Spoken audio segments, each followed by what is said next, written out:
8 horas e 47 minutos, seguimos com os mesmos assuntos, as mesmas pautas, mas agora ouvindo um outro ponto de vista. Vamos então conversar com a comentarista Tameia Danelon, aqui do nosso estúdio em São Paulo. Tameia, bem-vinda mais uma vez.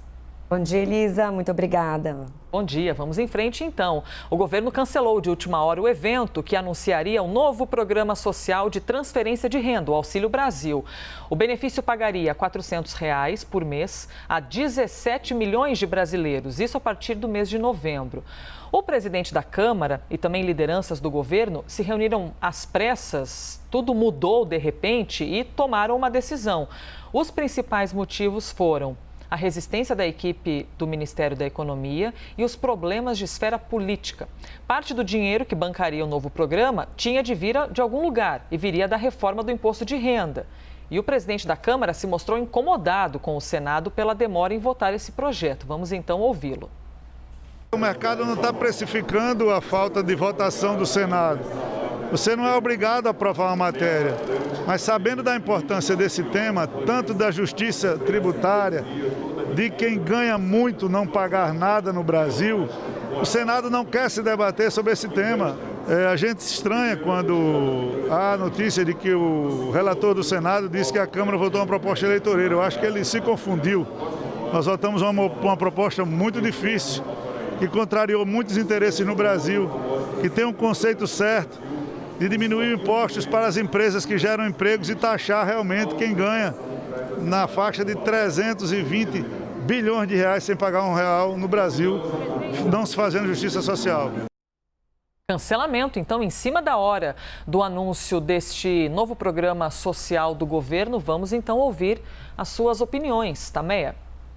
Então, Elisa, os atos do governo, do Poder Executivo, eles sempre estão atrelados também com o Parlamento, porque muitas vezes ele necessita de mudanças na legislação, seja legislação fiscal, na lei de responsabilidade fiscal, para poder aplicar determinadas medidas do governo.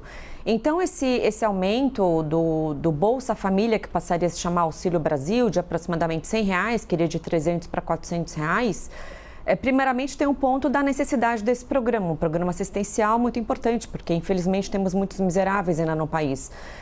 Agora, ainda que seja um aumento de R$100, mas vai causar um impacto muito alto. Então, vai elevar muito os gastos do governo. E aonde que o governo estava imaginando que viria essa receita? Com a reforma tributária, né? Com essa reforma que aumentaria a arrecadação no que se refere a grandes empresas, pessoas que têm muitos... elevado a arrecadação. Bem, como essa reforma está um pouco parada, não está caminhando, o governo ficou com esses dois problemas, né? O primeiro problema seria de onde viria a fonte, né? Qual seria a receita da implementação desse auxílio. E também não pode exorbitar o teto fiscal. Então, o governo ele tem que agir com responsabilidade. Se, por um lado, ele quer implementar esse benefício para aumentar o auxílio a diversas famílias, ele também não pode ser irresponsável no que se refere ao ponto de vista fiscal, para eventualmente não cometer nenhum até crime de responsabilidade, o que poderia até resultar numa eventual ação de impeachment. Então, essa questão não é fácil, porque ele depende do legislativo para aprovar determinados projetos de lei, determinadas PECs, para que ele tenha receita para implementar esse benefício e também que não exorbite o teto fiscal. Então, uma série de fatores que resultou nesse adiamento do anúncio desse novo auxílio. E, na sua opinião, Tameia, por que exatamente tem havido aí um desentendimento entre o Planalto, entre o Ministério da Economia? Dúvida não existe da necessidade de um programa como esse. É terrível imaginar que, neste momento, mas milhões de pessoas no Brasil passam fome. Em qual ponto, em qual aspecto vem esse desentendimento? É absolutamente uma questão de valor, de onde tirar o dinheiro para isso? Olha, não é só essa questão de onde tirar, mas também para que não haja, que o teto fiscal seja, o teto de gastos, perdão, seja respeitado. Então, eu gostei muito da sua fala, Elisa, quando você disse que, embora a responsabilidade primária é do governo, mas não pode também recair tudo em cima do Estado. Cabe à população, cabe às pessoas sejam solidárias, que sejam fraternas e auxiliem essas pessoas mais necessitadas, né? Agora, a questão que vem é a questão do mercado, que evidentemente obviamente que essa análise do mercado vai impactar na equipe econômica do governo, que vai resultar em atrasar ou não anúncios de eventuais programas. E por que houve essa insatisfação do mercado? Porque quando se fala em aumentar gastos do governo, é sabido que pode ter uma irresponsabilidade fiscal. Será que o governo vai conseguir arcar com essa elevação de despesa? Então o mercado fica apreensivo. Quando o mercado fica apreensivo, porque sempre vem uma desconfiança, quando vem uma insegurança, o que acontece? Os investidores, né, os poupadores, eles deixam de comprar ações porque não se sabe se vai ter variação, se vai cair o preço das ações, e eles migram para onde? Para a moeda forte, que é o dólar. Então eles passam a adquirir dólar, eles começam a remeter mais dinheiro para o exterior e automaticamente a bolsa cai e o dólar sobe. Então o governo, principalmente a equipe econômica, tem que avaliar toda essa situação, todo esse cenário, por mais que ele deve focar no assistencialismo, nas condições de pessoas miseráveis, também tem que ver esse lado da economia, porque se a economia desandar mais ainda, e estamos numa situação muito sensível por conta dos efeitos da pandemia, das medidas restritivas no âmbito econômico, se desandar, aí que vai ficar mais difícil de prover essa parcela da população que precisa do auxílio estatal. E o governo federal tem ali a responsabilidade tremenda, não é, de resolver a necessidade, a precariedade e a fome de milhões de brasileiros. Vamos para o próximo assunto. A votação da PEC dos precatórios, que deveria ter ocorrido na comissão especial, também foi adiada. É mais um adiamento. A proposta, que deve entrar na pauta hoje, ao menos em teoria o que está previsto, é fundamental para o governo abrir espaço fiscal para o programa Auxílio Brasil, já no ano que vem. Então, é mais um adiamento, não é, Tameia? A gente quer te ouvir a respeito dos impactos, né? Ao mesmo tempo, pode ter uma irregularidade fiscal, pode ter a questão do teto de gastos, mas o governo tem de entrar num consenso para conseguir encontrar uma fonte, se é que existe essa fonte de fato, para bancar esses programas. Exatamente, Elisa. Tudo está interligado, né? Precisa o governo de atos do Legislativo para que legitime até os gastos do Poder Executivo. Então, veja, o Poder Executivo não prevê essa alta do valor dos precatórios, né? O que são os precatórios? São dívidas judiciais, onde o governo, o Estado, é condenado a pagar valores para diversas pessoas, empresas, etc. Então, a previsão do governo para o ano que vem seria aproximadamente 40 bilhões, mas mais que dobrou esse gastos com precatórios, tá? 89 bilhões, aproximadamente quase 90 bilhões. Então, fica esse problema.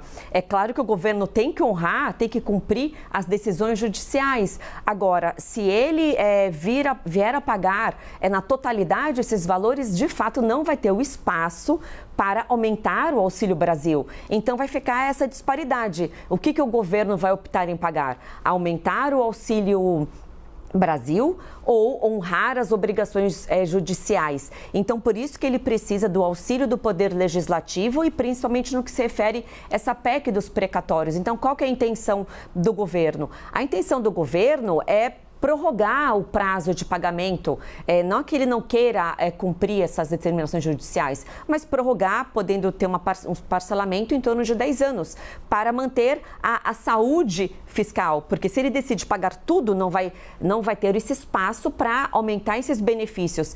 Então não é fácil, a equipe econômica vai ter um grande trabalho para tentar ver a melhor forma para ver a receita, buscar a melhor fonte de receita e sem exorbitar esse teto de gastos. 8 horas e 57 minutos, seguimos ao vivo e agora para falarmos de CPI da pandemia, porque vai começar hoje a leitura do relatório produzido pelo senador, o relator Renan Calheiros. O documento pede o indiciamento de 69 pessoas. A cúpula da CPI se reuniu para discutir os últimos detalhes e, segundo o presidente da comissão, o senador Omar Aziz, as discordâncias não vão atrapalhar a votação do relatório na semana que vem. Vamos ouvi-lo. Nada disso vai impedir que a CPI conclua seus trabalhos, que se vote um relatório bastante conciso e com provas e com indícios fortíssimos para aquelas pessoas que perderam o time deixaram de fazer, se omitiram, prevaricaram, cometeram os crimes que levaram a mais de 600 mil mortes no Brasil. Se eu tiver que incluir, pedir para incluir alguma coisa, eu irei pedir. Agora, pedir para retirar alguma coisa, aí pode ficar sentado, porque em pé vai cansar se ele esperar que eu peça para ele retirar. Entre os pedidos de indiciamento estão os nomes do presidente Jair Bolsonaro, dos 3 filhos mais velhos dele, Carlos, Flávio e Eduardo, além dos ministros do governo como Wagner Rosário, da CGU, Onyx Lorenzoni, do Trabalho e Walter Braga Neto, da Defesa. Os ex-ministros da Saúde, os ex-ministros Eduardo Pazuello e das Relações Exteriores Ernesto Araújo também estão dentro dessa lista. No caso do presidente Bolsonaro, Renan Calheiros sugeriu o indiciamento por crimes como homicídio qualificado, charlatanismo e prevaricação. Mas, Tameia, aos poucos, tudo isso vai se moldando, não é? Porque uma coisa é o relatório proposto pelo senador Renan Calheiros e outra coisa é quando essa discussão é aberta entre os senadores. E a gente já tem podido acompanhar opiniões divergentes, não é? Sim, é claro que estando pronto o relatório, os membros da CPI vão votar. Mas é claro que é melhor que haja já minimizar essas divergências, né? Então, esses ajustes no relatório faz parte para que muitas pautas não fiquem com muitas divergências e depois sejam mais difíceis, eventualmente, de uma aprovação. Então, pelo já que foi noticiado, de retirar, por exemplo, o crime de genocídio, o crime de homicídio, me parece adequado, porque, como eu já falei aqui em outros programas, esses crimes são muito graves e os elementos que constituem esses crimes, eles devem estar comprovados, né? O genocídio de indígenas, como havia sido ventilado, tem que estar demonstrada essa intenção em exterminar os indígenas, né? Em exterminar uma raça, um grupo étnico. Então, não me parece que esse elemento estaria previsto. Então, foi alterada, né, a mudança do crime para esse crime de causar epidemia, que está previsto no artigo 267 do Código Penal, e agravada quando há o resultado morte, a pena, de fato, é bem elevada. Mas tudo isso tem que ser discutido, tem que ser pensado, tem que estar demonstrado o chamado nexo de causalidade entre a conduta da pessoa, seja do presidente, seja de outros indiciados, e o resultado causado. Se não tem esse liame, fica muito difícil você indiciar alguém por crimes igualmente graves, com penas muito altas, né? Mas vai caberá agora aos membros da CPI analisar esses pontos e proceder a essa votação. Como você falou, Elisa, foi diminuído o número de indiciados, né? Então vamos aguardar como vai ser essa votação e sempre lembrando que a CPI pode vir, evidentemente, a indiciar, né? Que o indiciamento é o convencimento de que determinadas pessoas praticaram determinados crimes. Agora, a CPI ela não pode julgar ninguém, ela não vai aplicar penalidades, né? Essas eventuais penalidades, eventuais aberturas de processos criminais serão realizados pelo Procurador-Geral da República, que é quem detém essa atribuição para analisar esse relatório final e formar o convencimento dele. Então, esse relatório ele não vincula a posição do Ministério Público, porque a instituição é independente e ela é autônoma. Então, quando o Procurador-Geral receber esse relatório, ele vai estudar, ele vai formar a sua convicção e ele poderá pensar diversamente do que for, dos termos desse relatório final. Ele pode entender que determinados crimes não ocorreram ou que não há provas suficientes da prática de outros crimes. E ele vai formar o seu convencimento. Ele poderá, inclusive, instaurar um outro procedimento, caso ele entenda ser necessário ouvir outras pessoas, realizar outras diligências e depois ele vai adotar basicamente duas posições. Ou ele vai pedir a abertura de um procedimento criminal, ou seja, oferecer uma denúncia criminal contra as pessoas que ele entende que tenham praticado crimes, ou ele poderá arquivar também esse procedimento. Então, agora nos cabe aguardar para ver como vai se desenrolar essa votação, para termos claramente quais são os crimes que estão contidos no relatório, quais os indiciados e ver o relatório final, se será aprovado e o número de aprovação. Leitura do relatório final que começa hoje. Em minutos, você acompanha aqui com a gente na CNN Brasil, viu? Toda essa programação entre a CPI da pandemia, entre os senadores. Tameia, obrigada, viu, por mais um dia. Eu que agradeço. Bom dia, Elisa.